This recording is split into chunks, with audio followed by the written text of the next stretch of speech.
Sa nakaraan nga natin tuluyan nang nakarating na ang ating bida sa location saan ang dungeon boss. Kaya ginawa na nito ang part niya na sirain ang entrance para makapasok siya at ma-challenge ito. Nagawa naman na mabasag ng ating bida ang sahig na saan ang entrance ng dungeon boss. Dito na rin niya natagpuan ang dungeon boss na si Chris. Pagkatapos nga ng kanilang mixing labanan, dito na rin nagpakilala ang ating bida kung sino talaga ito. Nagawa naman maniwala ni Chris dito kaya humans nga ng pabor ang ating bida rito. Ang pabor ng ating bida ay patayin ito.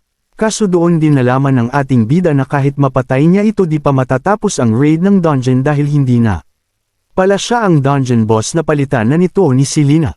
Kaya laking gulat niyang malaman ang mga revelation sa kanya, na late na nga nitong nalaman na si Selena na ang totoong dungeon boss. Nagpunta na nga ang eksena sa labanan nila Cruz at Selena at nasasabi nga ni Cruz sa isipan nito na kailangan nitong matalo ito pag hindi mauubos daw ang buong human race sa buong mundo at magsusuffer daw ng sobra ang mga ito. At nasabi nga nito at siya daw ang magiging pangalawang Demon Lord pag nagkataon kaya nag-release na nga ulit ng matinding aura si Cruz habang bumabagabag sa kanya ang mga inisip nito. Sobrang ang pinipiga ni Cruz ang sarili niya sa limitayan niya at ini-enhance niya sobra ang mga kapabilidad niya. At bukod pa sa nag-all out na ito may ininam pa itong potion na mas mag-boost nagsobra sa lakas niya. Para matapatan lang si Selena. Kaya medyo naguguluhan din si Selena sa mga nakikita niya at wala pa nga itong ginagawang hakbang. At sa ginawang skills nga ni Cruz pagdunda nga ni Selena nakita rin ito ang pagbabago sa kalangitan na talagang sobrang nagseryoso na si Cruz sa pagkakataon na ito. At nirelease na nga ni Cruz ang atake niya. At ito ang kanyang ultimate, ang Awaken Ultimate Skill Thunderbolt. Patungo na nga kay Selena ang ginawa nitong atake ni Cruz. Na-drain na ng husto si Cruz pero biglang nag-notify ang system sa kanya. At binabati ito sa pagpatay sa halimaw at nakakuha ito ng 50,000 experience points. Tuwang-tuwa nga si Cruz at finally daw natalo niya ito. Kaso laking gulat niya kaya teka nga lang daw. Kaya pala nakita niya si Selena na tila walang galos at paano nga daw nangyari yun. Kaya nga kabado si Cruz at kahit nga daw galos wala itong nagawa at nalilito ano nga daw na mamalikmata lang daw ba siya. At iba nga ang napatay nito si Aki nga ito at tinitigan nga ni Selena ang walang buhay na si Aki. Kaya nagulat rin si Cruz na oo nga pala meron po pala yung halimaw na yun at buti di daw siya inaatake nun. Nag-iba nga ang ihip ng hangin habang nakatitig si Selena sa walang buhay na si Aki at binabanggit rin nito ang pangalan niya. At bumalik ang eksena ng mga bata o sila at pinapakita si Aki ang laging nagproprotekta kay Selena. At ang mga gustong bumugbog sa kanila ang mga villagers din na Ice Elf. May isang ang sumugod na Ice Elf at sumisigaw na mamatay daw silang dalawa. Di naman nilang nagawa ang balak nila kala Selena at may tumawag sa kanila habang paalis. Sila nagbabanta pa kala Selena at sa susunod daw di na daw sila magpipigil pa. At naiiyak naman si Selena habang kinakausap si Aki na bakit kailangan daw gawin ni Aki ang mga ito. Hayaan na lang daw siya nito. Dinaman nakapagsalita si Selena sa sinabi ni Aki na katulad din daw ni Selena wala raw may gusto sa kanya dahil wala siyang silbi at nakikita ni Selena. Nabulag nga ito kay lag nga itong nababuli at walang may pake sa kanya. At tumatawa nga si Aki at natutuwa daw na nagkakilala sila ni Selena at may nakakausap na daw ito. Kahit hindi daw nito nakikita si Selena nararamdaman nito na may bukal itong puso at mabuting kalooban. At pinakita na nga sa kasalukuyan na medyo nalungkot si Selena nung naalala nito ang mga nakaraan nila at hanggang ngayon raw ay tinutulungan siya nito at sinalo pala ni Aki ang atake ni Cruz. At nagseyoso na nga si Selena at huwag kang mag-alala kakainin ko silang lahat eka nito. Kaya biglang nag-release din ito ng skill ang Frozen Miles nga. Di naman nakareact ng maayos si Cruz at naabutan ito ng skill ni Selena at bilis nga raw napayellow nito ang paligid. Pinakita nga sa lahat ng sa paligid nila nag-yellow pati mga halaman. At nasabi na nga ni Cruz na bandang huli ganito talaga kakahantungan nito at kaya pala sobrang di basta-basta pumapayag ang association daw na i-challenge ito.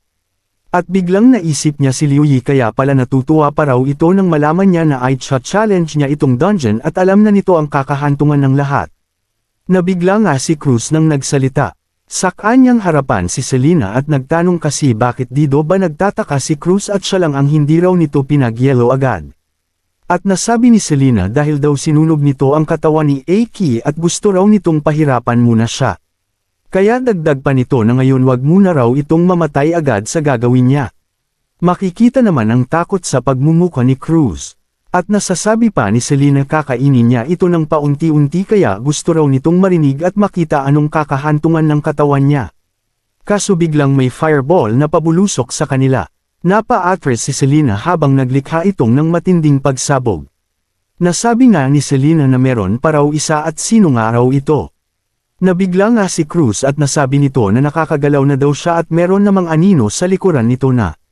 Tila ito ang may dahilan ng lahat at alam naman natin sino nga ito. Ito nga ang ating bida at nagbiro daw ito sakto lang daw ang pagdating ng bida ililigtas daw niya ang lahat.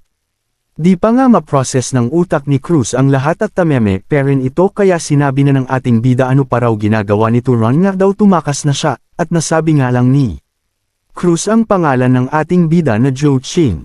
At nasabi nga ni Cruz bakit daw nandito pa raw ang ating bida at wala rin daw magagawa ito at mabilis lang daw itong mamatay rito. Nasabi nga lang ng ating bida na wala nga daw siyang magagawa pagdating sa lakas pero pwede naman nido nito masacrifice ang sarili niya para makaligtas sila at masave daw ang human race. Nasabi pa nga nito na worth it raw itong pagsasacrifice nito. Pinakita naman ang poseng ng ating bida na her own hero Samga binanggit niyang kataga. Kaya nga napapaiyak si Cruz at nasasabi totoong hero nga raw ito at napagan ang kalooban pa raw nito sa mga nasabi ng ating bida. Sumigaw na nga ang ating bida at tama nga raw ang dadadal iyan daw nito at tumakas na. Dali-dali nga itong umalis at dido nito makakalimutan ang ginawa ng ating bida.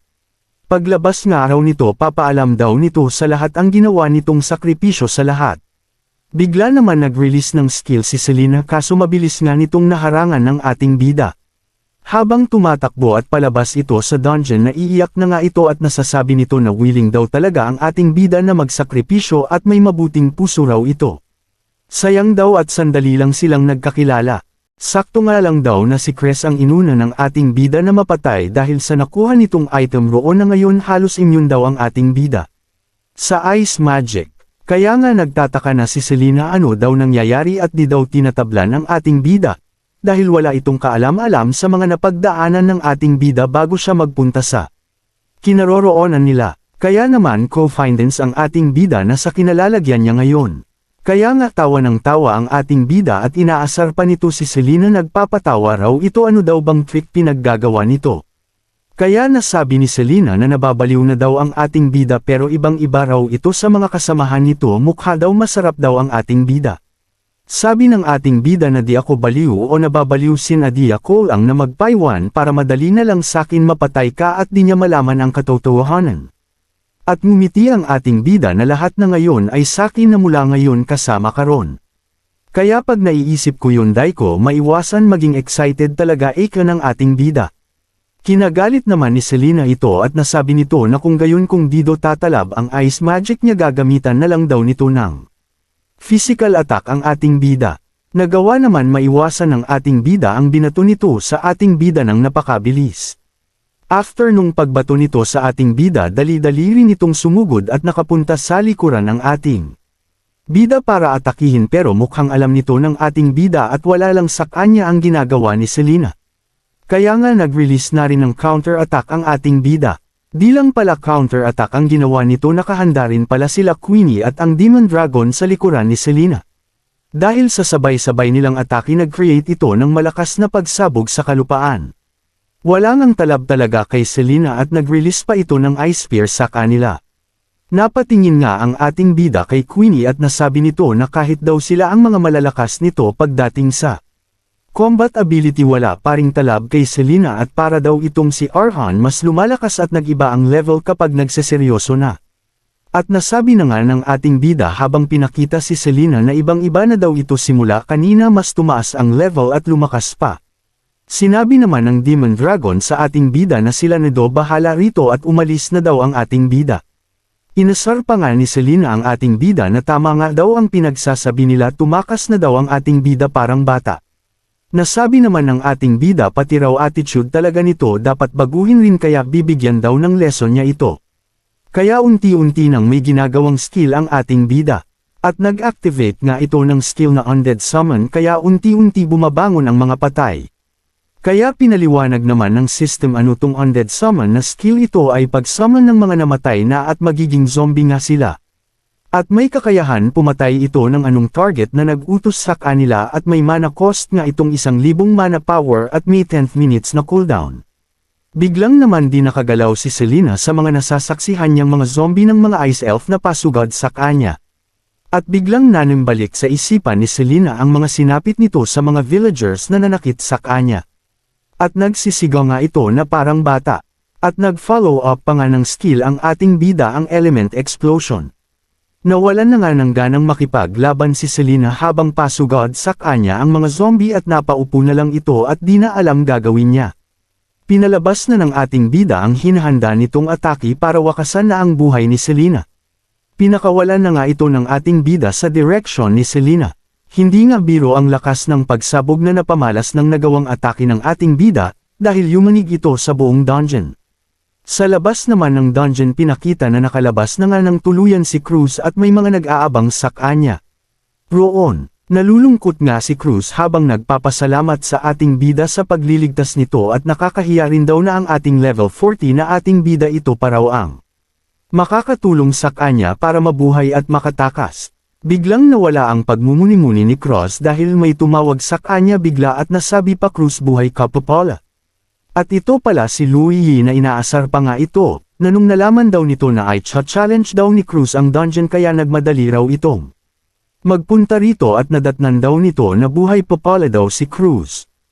At nang makita nga ni Cruz ito nang gagalaiti sa galit ang nararamdaman ni Cruz sa kanya at nasabi pa ang pangalan ni Louie.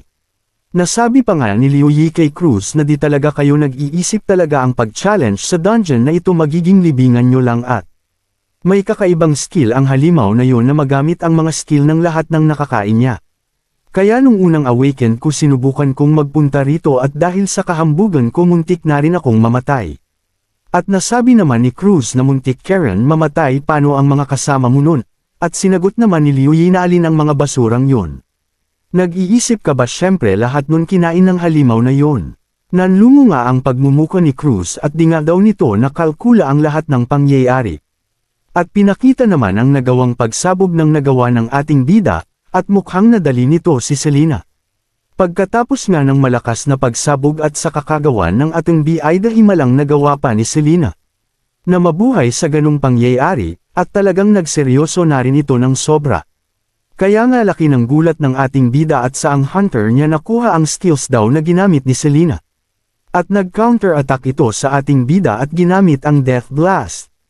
Papunta na nga ang atake ni Selena papunta sa ating bida pero mapapansin natin mukhang gustong salagin ng mga kasamahan ng ating bida na ang Demon Dragon at si Queenie. Nagtagumpay naman sina Queenie at Demon Dragon sa pagsalag sa atake ni Selena na papunta sa ating bida. Sa kasamaan palad din nakayanan ng dalawa ang ataking yun at yun pa ang naging mitya ng kanilang buhay.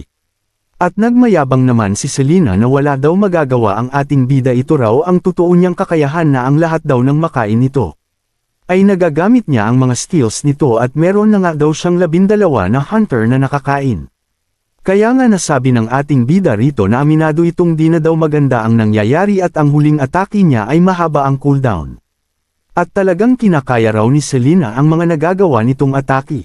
Kaya nga sabi ni Selena sa kanya na wag na daw ano-ano ang inisip ng ating bida at curious daw ito anong lasa ng ating bida. Pues eka ng ating bida at nilabas na nito ang kanyang espada at gagamitin na nito ang tunay niyang lakas. At nasabi rin ng ating bida habang winisiwas ang espada niya talaga ba gugustuhin mo pa ko nakain ba talaga ngayon? Kaya nga sa aura na nilabas ng ating bida nagulat si Selena at nabanggit ang adesali. Natanong na nga ng ating bida mukhang natatandaan mo pa kuno ka nito kay Selena. Biglang nang inig naman ang buong katawan ni Selena at sinabi syempre natatandaan kita. At nasabi nga ng ating bida wag daw itong matakot kahit matapos daw nitong patayin si Selena ay bubuhayin naman daw nito agad siya. Hindi ako natatakot malamig na tinig ni Selena. So bakit nga nanganginig? Eka nito kay Selena. At nasabi ni Selena na mas excited pa daw siya ngayon na nalaman nito siya si Adesali. Kaya naman ang bilis na biglang nawala ito.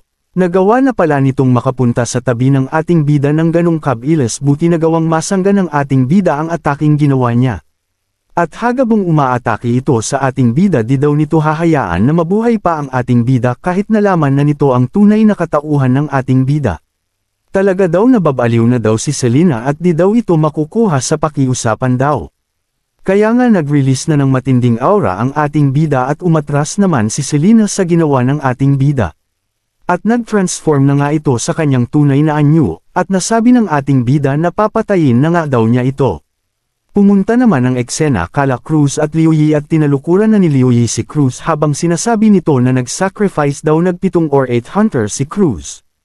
Pero wala man lang daw itong napala at wala naman sinasabi si Cruz habang pinagmamasdan nito si Liuyi na naglalakad at patungo ito sa dungeon. At lumilingon-lingon nga si Liuyi sa paligid nito. Napahinto nga ito ng bahagya, may sinasabi si Liuyi na may nararamdaman itong aura sa loob na pamilyar daw. At may nilabas si Liuying item at nasasabi niya buti meron daw itong natitirang nag-iisang item na ganito para daw makapasok siya sa loob ng dungeon. At nasabi ni Liuyi ng seryoso na si Zhang Hao daw ano daw tingin nito na di daw kaya niyang mapatay si Adesali at mukhang ito ang nararamdaman niyang presenya kanina.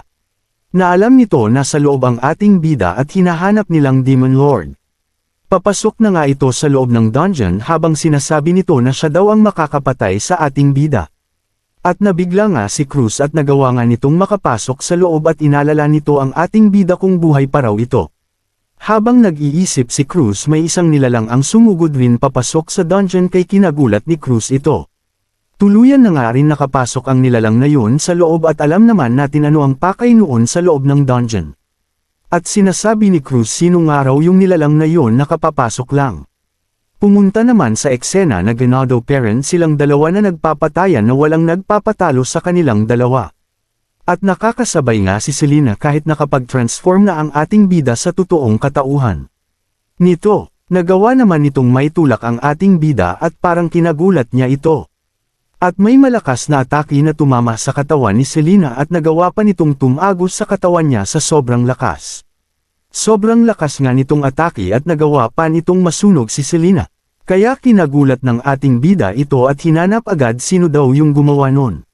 Mukhang kinagulat ng ating bida kung sino ito. Biglang inatake rin ito ang ating bida ng isang malaking nilalang pero nagawa naman makaiwas ito. At may malaking dragon ang nasa harapan ng ating bida at sinasabi nito ay ang totoong pangalan ng ating bida. At ang nagseselita nga si Liuyi at natagpuan na nito ang ating bida at nasasabi niya na siya daw ang mauunang makakapatay sa ating bida. Abangan na nga natin sa susunod na kwento, tuluyan nang nagtagpo ang landas ng dalawa. At mukhang kinagulat ni Liuyi ang mga pangyayaring ginawa ng ating bida. At nagsimula na ang nilang matinding labanan. Aabangan din natin na tuluyan na bang mapapatay ng ating bida si Liuyi o ito palang ang simula ng magiging tunay na labanan nila. Kaya naman kung gusto mo pang malaman ang mga susunod pa sa ating kwento, maaari ka naman mag-like o mag-comments at palambing na rin nang subscribe, dapat naka-bell all para updated ka lag sa darating pa nating uploads. Muli maraming salamat sa suportang tunay.